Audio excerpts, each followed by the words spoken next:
आपको सुनकर हैरानी होगी कि भारत में एक मूल प्रति है मनुस्मृति की, जो हजारों वर्षों से आई है, और एक मनुस्मृति अंग्रेजों ने लिखवाई है। आपको मालूम है, हमारे देश में मनुस्मृति की एक प्रति अंग्रेजों ने लिखवाई है, और अंग्रेजों ने इसको लिखवाने में मैक्स मूलर की मदद ली थी। मैक्स मूलर एक जर्मन विद्वान था जिसको संस्कृत बहुत अच्छे से आती थी। उसको कहा गया कि तुम भारत के शास्त्रों को पढ़ो और पढ़कर उनको बताओ कि उनमें क्या है, फिर जरूरत पड़ने पर उसमें रद्दो बदल करेंगे। तो मैक्स मूलर ने मनुस्मृति का अनुवाद किया, जर्मन में किया, फिर अंग्रेजी में अनुवाद हुआ। फिर अंग्रेजों को समझ में आया कि मनुस्मृति तो न्याय व्यवस्था की सबसे बड़ी पुस्तक है और भारत की न्याय व्यवस्था का आधार है, तो उन्होंने मनुस्मृति में ऐसे विक्षेप डलवा दिए ताकि भारतवासियों को भरमाया जा सके और उनको गलत रास्ते पे चलाया जा सके। उनके मन में मनुस्मृति के प्रति वितृष्णा पैदा हो, उनके मन में मनुस्मृति के प्रति बहुत ज्यादा नीचाई की भावना पैदा हो, इस तरह के विक्षेप डाले गए मनुस्मृति में। इसी तरह के विक्षेप डाले गए हमारे अन्य बहुत सारे ग्रंथों में, और अंग्रेजों की इसकी बहुत बड़ी टीम थी और बड़े भारी लोग इस काम में लगे हुए थे।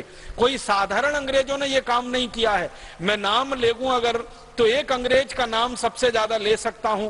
विलियम हंटर नाम का एक अंग्रेज हुआ करता था, जिसने सबसे ज्यादा भारत के इतिहास में विकृति डाली, जिसने सबसे ज्यादा भारतीय शास्त्रों को विकृत किया, जिसने सबसे ज्यादा भारत के पुराने ऋषि महर्षियों के लिखे हुए आप्त वचनों को, वाक्यों को बिल्कुल उल्टा कर दिया।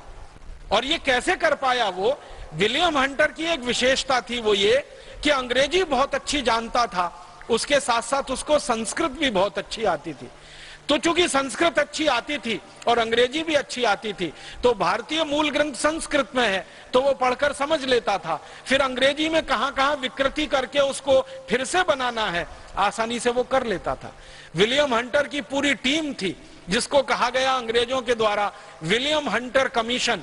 विलियम हंटर कमीशन की रिपोर्ट के बारे में मैं बात करूं, घंटों घंटों उसी में निकल जाएगा। हजारों पन्नों में उन्होंने रिपोर्ट बना के ये बताया है कि हमने भारत के किस किस विषय में, किस किस शास्त्र में क्या क्या परिवर्तन कर दिए हैं। ये अंग्रेजी संसद को उन्होंने भेंट किया था और वहां पर उसको प्रस्तुति करके उस पर बहस हुई थी। तो अंग्रेजों ने अपने देश में ऐसे बहुत सारे विद्वानों को तैयार करके भारत के शास्त्रों में विक्षेपण कराया, बहुत कुछ ऐसी चीजें भर दी उनमें जो विश्वास करने लायक नहीं है और तर्क पर कहीं ठहरती नहीं है और सूचना के आधार पर पूरी तरह से गलत है। संस्कृत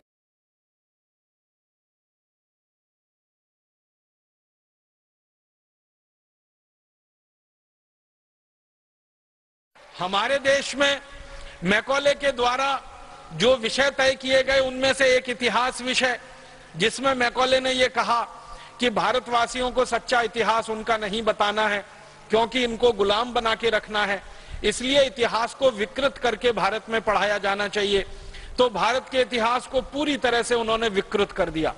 सबसे बड़ी विकृति जो हमारे इतिहास में अंग्रेजों ने डाली, जो आज तक जहर बनकर हमारे खून में घूम रही है, वो विकृति ये है कि हम भारतवासी आर्य कहीं बाहर से आए। सारी दुनिया में शोध हो चुका है कि आर्य नाम की कोई जाति भारत को छोड़कर दुनिया में कहीं नहीं थी, तो बाहर से कहां से आ गए हम? फिर हमको कहा गया कि हम सेंट्रल एशिया से आए, मध्य एशिया से आए। मध्य एशिया में जो जातियां इस समय निवास करती हैं, उन सभी जातियों के डीएनए लिए गए। डीएनए आप समझते हैं, जिसका टेस्ट करके कोई भी बात की पक्की सूचना ली जाती है। तो दक्षिण एशिया में, मध्य एशिया में, पूर्व एशिया में, तीनों स्थानों पर रहने वाली जातियों के नागरिकों के रक्त इकट्ठे करके उनका डीएनए टेस्ट किया गया और भारतवासियों का डीएनए टेस्ट किया गया। तो पता चला कि भारतवासियों का डीएनए दक्षिण एशिया, मध्य एशिया, पूर्व एशिया के किसी भी जाति समूह से नहीं मिलता है। तो ये कैसे कहा जा सकता है कि भारतवासी मध्य एशिया से आए, आर्य मध्य एशिया से आए? इसका उल्टा तो मिलता है कि भारतवासी मध्य एशिया में गए, भारत से निकलकर दक्षिण एशिया में गए, पूर्व एशिया में गए, मध्य एशिया में गए और दुनिया भर में सभी स्थानों पर गए और भारतीय संस्कृति, भारतीय सभ्यता और भारतीय धर्म का उन्होंने पूरी ताकत से प्रचार प्रसार किया। तो तो भारतवासी दूसरी जगहों पर जाकर तो प्रचार प्रसार करते हैं, उसके प्रमाण हैं, लेकिन भारत में कोई बाहर से आर्य नाम की जाति आई, इसके प्रमाण अभी तक मिले नहीं और इसकी वैज्ञानिक पुष्टि भी नहीं हुई। इतना बड़ा झूठ अंग्रेज हमारे इतिहास में लिख गए और भला हो हमारे इतिहासकारों का उस झूठ को अंग्रेजों के जाने के 63 साल के बाद भी पढ़ा रहे हैं। अभी थोड़े दिन पहले दुनिया के जेनेटिक विशेषज्ञ जो हैं, जो डीएनए आरएनए आदि आदि की जांच करने वाले विशेषज्ञ हैं, इनकी एक बड़ी भारी परिषद हुई थी, कॉन्फ्रेंस हुई थी, और वो कॉन्फ्रेंस का जो रिसर्च का बिल्कुल अंतिम निर्णय है वो ये कहता है कि आर्य भारत में कहीं बाहर से नहीं आए थे, आर्य सब भारतवासी ही थे, जरूरत और समय आने पर वो भारत से बाहर गए थे। अब आर्य हमारे यहाँ कहा जाता है श्रेष्ठ व्यक्ति को, जो भी श्रेष्ठ है वो आर्य है। कोई ऐसा जाति समूह हमारे यहाँ आर्य नहीं है। हमारे यहाँ तो जो भी जातियों में श्रेष्ठ व्यक्ति हैं वो सब आर्य माने जाते हैं। वो कोई भी जाति के हो सकते हैं, ब्राह्मण हो सकते हैं, क्षत्रिय हो सकते हैं, शूद्र हो सकते हैं, वैश्य हो सकते हैं। किसी भी वर्ण का कोई भी व्यक्ति अगर वो श्रेष्ठ आचरण करता है, हमारे यहाँ उसको आर्य कहा जाता है। आर्य कोई जाति समूह नहीं है, वो सभी जाति समूहों में श्रेष्ठ लोगों का प्रतिनिधित्व करने वाला व्यक्ति है। ऊंचा चरित्र जिसका है, आचरण जिसका दूसरों के लिए उदाहरण के योग्य है, जिसका किया हुआ, जिसका बोला हुआ, जिसका कहा हुआ दूसरों के लिए अनुकरणीय है, वो सभी आर्य हैं। हमारे देश में परम श्रद्धेय और परम पूजनीय स्वामी दयानंद जैसे लोग, महात्मा गांधी जैसे लोग, भगत सिंह, चंद्रशेखर, ऊधम सिंह, अशफाक उल्लाह, तात्या टोपे, झांसी की रानी लक्ष्मीबाई, कित्तूर चन्नम्मा, ये जितने भी नाम आप लेंगे ये सभी आर्य हैं, ये सभी श्रेष्ठ हैं, क्योंकि इन्होंने अपने चरित्र से दूसरों के लिए उदाहरण प्रस्तुत किए हैं। इसलिए आर्य कोई हमारे यहाँ जाति नहीं है। राजा जो उच्च चरित्र का है उसको आर्य नरेश बोला गया, नागरिक जो हमारे यहाँ उच्च चरित्र के हैं उनको आर्य नागरिक बोला गया। भगवान श्री राम को हम आर्य कहे, आर्य नरेश कहा जाता था उनको। श्री कृष्ण को आर्य पुत्र कहा गया, अर्जुन को कई बार आर्य पुत्र का संबोधन दिया गया, युधिष्ठिर, नकुल, सहदेव को कई बार आर्य पुत्र का संबोधन दिया गया, या द्रौपदी को आर्य पुत्री का संबोधन कई जगह है हमारे शास्त्रों में। तो हमारे यहाँ तो आर्य कोई जाति समूह है ही नहीं, ये तो सभी जातियों में श्रेष्ठ आचरण धारण करने वाले लोग, धर्म को धारण करने वाले लोग आर्य कहलाए हैं। तो अंग्रेजों ने ये गलत हमारे इतिहास में गुजार दिया और इससे बड़ा एक विक्षेप हमारे इतिहास में डाला गया कि हम भारतवासी हजारों साल से गाय का मांस खाते रहे हैं। अब हजारों साल से कोई देश गाय का मांस खाता रहा हो, उस देश में गो हत्या को बंद कराने के लिए कोई अपना बलिदान कैसे दे सकता है? फिर एक मिनट के लिए आप ये सोचो कि अगर भारतीय समाज गाय का मांस खाने वाला समाज है तो फिर भारतीय समाज में गोरक्षा का आंदोलन क्यों होना चाहिए? गाय बचाने के लिए आंदोलन क्यों होना चाहिए? गाय की रक्षा करने के लिए हमारे नागरिकों ने अपना जीवन दिया है, वो जीवन उन्हें क्यों देना चाहिए? हमारे इतिहास में तो एक बहुत बड़ा उदाहरण मिलता है अमर शहीद मंगल पांडे का, जिन्होंने गोरक्षा से आंदोलन की शुरुआत की और देश की आजादी का आंदोलन वो बन गया पूरे भारतवर्ष में, और उसने आग लगा दी पूरे देश को। आप जानते हैं अमर शहीद मंगल पांडे को फांसी हुई थी तो सवाल तो गाय की रक्षा का था।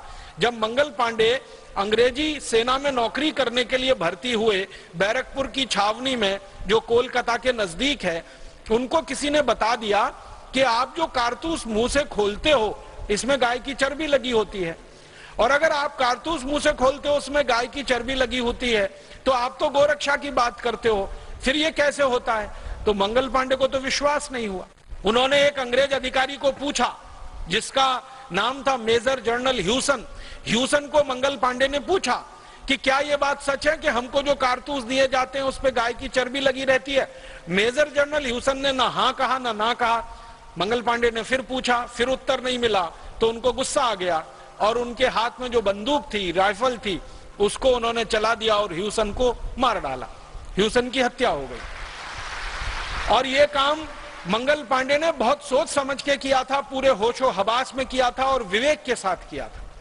और ये घटना घटित हुई, आप जानते हैं, 29 अप्रैल 1857 को मंगल पांडे को गिरफ्तार करके फिर उनके ऊपर मुकदमा चला। उस पूरे मुकदमे की सुनवाई के दौरान मंगल पांडे ने जो सबसे बड़ी बहस की, उन्होंने अपना वकील नहीं किया था, खुद अपनी बहस की, और उस बहस में वो बार बार ये कहते रहे कि मेरे भारत की जमीन पर अंग्रेज आए, हमारे देश पर उन्होंने कब्जा किया, हमारी गौ माता की हत्या की, हमको गुलाम बनाया, हमारी लूटपाट की, हम ये बर्दाश्त नहीं कर सकते। गाय हमारी मां है और हमारी मां का कोई अंग्रेज कत्ल करे, ये तो मैं बर्दाश्त नहीं कर सकता, इसलिए अंग्रेजों को तो मैं नहीं छोड़ सकता। अगर मुझे आपने जिंदा रखा तो और 2, 4, 5 अंग्रेज अधिकारियों को मैं ऐसे ही मारूंगा जैसे मैंने मेजर ह्यूसन को मारा। इस पर पूरे देश में क्रांति की और बगावत की शुरुआत हुई थी। तो आप जरा कल्पना करो कि जिस देश के नागरिक गाय की रक्षा करने के लिए बलिदान होने को तैयार हैं, गाय कटने से बंद हो, गाय बचे, उसके लिए वो अपना आत्मोत्सर्ग करने को तैयार हैं, उस देश के लोग गाय का मांस कैसे खा सकते हैं? हमारे वेदों में कोई प्रमाण इसका नहीं मिलता। हमारे यहाँ तो उल्टे प्रमाण मिलते हैं कि गाय को अगर कोई मारता है तो उसको मार दिया जाए, गाय को कोई काटता है तो उसके हाथ काट दिए जाएं, गाय को कोई काटता है तो उसके पांव काटे जाएं। हमारे वेदों में, शास्त्रों में इस तरह के उदाहरण मिलते हैं। तो जिन वेदों में, उपनिषदों में, अन्य शास्त्रों में गाय को कत्ल करने वाले को फांसी दी जाए, ऐसे उदाहरण मिलते हो, वहां कैसे संभव है कि गाय की हत्या करने वाले लोग हों या गाय का मांस खाने वाले लोग हों? अंग्रेजों ने ये सारा विक्षेप हमारे शास्त्रों में भरवाया